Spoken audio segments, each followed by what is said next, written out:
In the last video, we discussed the holodeck scene as well as some of its implications.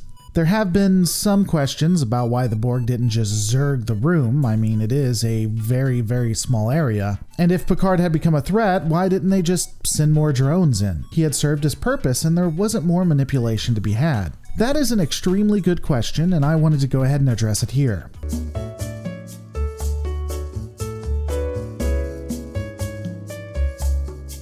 The story moves into the B-plot with Zephram Cochrane, and I have to be a bit honest.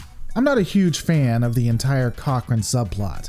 I understand it gives us a peek into how humanity joined the interstellar community, and again, it has social commentary on how our heroes, the ones we look to, aren't always the best that we thought they were, and we shouldn't be surprised when they have faults. But I really wish they had tightened the story up and had a complete focus on the Borg, but that's just me.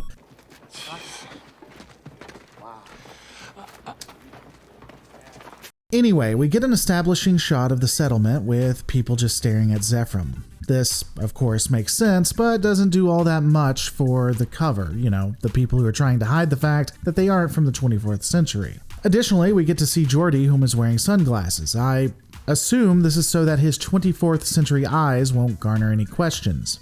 Of course, that would blow several holes in the arguments from people who commented on my previous videos, you know, the ones a while back, stating that the only way Zephram would believe Riker is to see the ship, because the technology they had, you know, the tricorder or Geordi's eyes, would be considered to be fake, and that just wouldn't happen. So obviously he's wearing those sunglasses because it's just too bright for him, even though he can adjust how bright it is with those eyes. Maybe Geordi's just an idiot.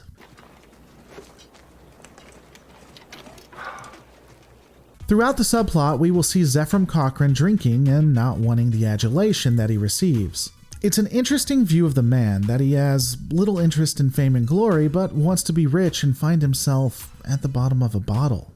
Geordi asks Zephram about some of the technology dealing with the ship. He's trying to put it together, and Barclay arrives.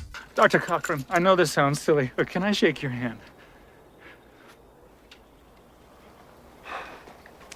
Thank you, Doctor. It is really fun to see the engineer, and his wanting to shake Cochrane's hand makes a ton of sense. Even Geordi somewhat succumbs to the hero worship.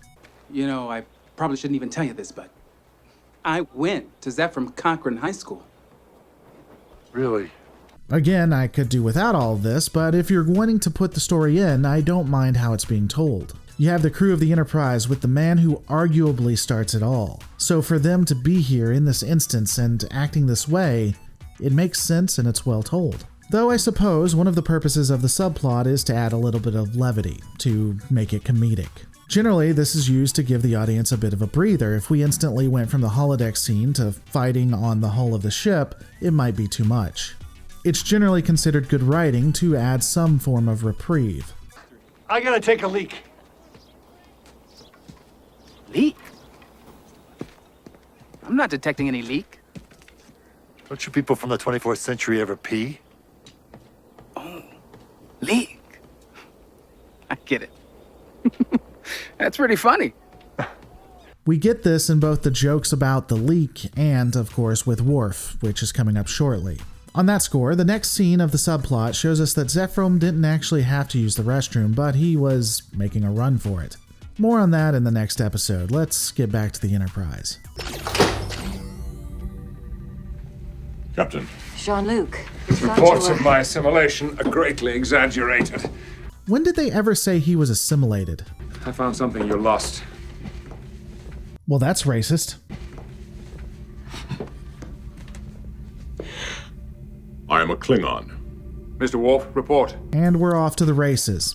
Half of the ship was assimilated, and there was very little that could be done to stop the Borg. Picard states that they are creating a beacon that will contact the collective from the Delta Quadrant and have them come attack Earth. Of course, little did the captain know that just a few scant years later, and all of this work that they're doing to stop the Borg on the ship would be in vain. The computer analyzed Phlox's numbers, their pulsar frequencies, with geometric light-year measurements. Spatial coordinates. They told their homeworld how to find Earth. So with the knowledge of what the Borg are about to do, the Enterprise crew decides that they need to go onto the saucer section to stop them. Buckle up, buckaroos. things are about to get Borgy.